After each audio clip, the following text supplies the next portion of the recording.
اگر nail biting کوئی کرتا ہے یا کوئی بھی ہیبٹ ڈیولپ ہوگی آپ کی اور آپ اس کو پسند نہیں کرتے، سب سے پہلے تو یہ دیکھنا ہے کہ آپ پسند نہیں کرتے. سگریٹ جو لوگ چھوڑنا چاہتے ہیں وہ اصل میں سگریٹ کو پسند کر رہے ہوتے ہیں. میں آپ کو نا زندگی میں ایک ریباؤنڈ ایفیکٹ کی بات کرتا ہوں کہ یہ جب تک ہماری زندگی میں ریباؤنڈ ایفیکٹ نہ آئے تو ہم چھوڑنے کے لیے تیار بھی نہیں ہوتے.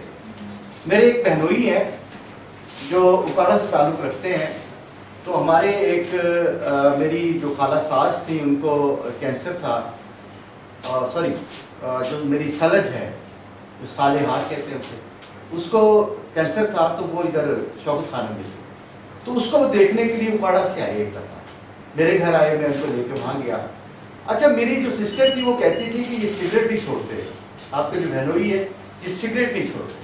تو میں نے کہا اچھا میں ان کو کس دن انشاءاللہ چھوڑ دیں گے سگریٹ. میں ان کو لے کے شوکت خانم گیا ہوں تو میں نے اس وارڈ سے گزارا جہاں پہ سگریٹ کے افیکٹی تھے، جو سگریٹ کے کسی کا پورا پورا جبڑا نہیں ہے، کسی کے ہونٹ ہی نہیں ہے، کسی کے یہ والی جگہ پہ سراخ ہوا اور کسی کا یہ والا پورا حصہ ہی نہیں تھا. یعنی ایسے آپ کبھی جانے کے اتفاق ہو تو دیکھنا کبھی وہاں پہ. اور وہاں پہ انہوں نے سگریٹ بنا کے اس کو کراس کیا ہوا کہ یہ جو وہ کون سے لوگ ہیں جو سگریٹ پینے والے ہیں. تو میں بہنوئی کے ساتھ ایک کمرے میں داخل ہوا ہوں تو اس نے سب لوگوں کو دیکھا تو وہ پریشان ہو گیا. اب میں نے نہیں اس سے کوئی بات کی، اب نہ کرنی ہے آپ نے بات کوئی، یہ بڑی اہم بات کر رہا ہوں. کیونکہ جب آپ کوئی دعویٰ کرتے ہیں تو وہ پھر اس کے خلاف کوئی دعویٰ لے آتا ہے نا، تو آپ کچھ نہ کریں، بس چلتے جائیں، اس کو پیچھے آپ کے فالو کرتا جائیں. ایک وارڈ سے دوسرے میں گیا، دوسرے سے تیسرے میں گیا، وہ سارے ہی سگریٹ کے افیکٹی تھے.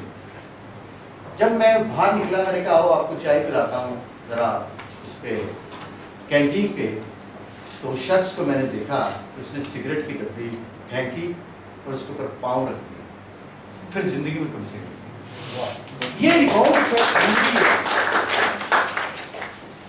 یہ بہت ضروری ہوتا ہے. آپ دیکھیں یہاں پرابلم یہ آتی ہے کہ ہم اس کو کہہ رہے ہیں تم نے سگریٹ چھوڑنی ہے، جی چھوڑنی ہے جی، لیکن وہ سگریٹ کو پسند کر رہا ہوتا ہے. بیسیکلی پتہ ہے ہمارے پاس پیسے کیوں نہیں آتے؟ اس کی وجہ پتہ کیا ہے کہ ہم پیسے سے بیسیکلی نفرت کرتے ہیں. کہ بھائیوں کو بھائیوں سے تڑوا دیتا ہے، یہ ہاتھوں کی میل ہے، حقیقت ہے. اور یہی وجہ ہمارے پاس ایسے نہیں آتے. چوروں کے پاس جب چوروں کے پاس ہوتا ہے یہ پناما میں استعمال ہوتا ہے. یعنی اس قسم کی ہمارے پاس ہم نے بیک اینڈ پہ چیزیں رکھی.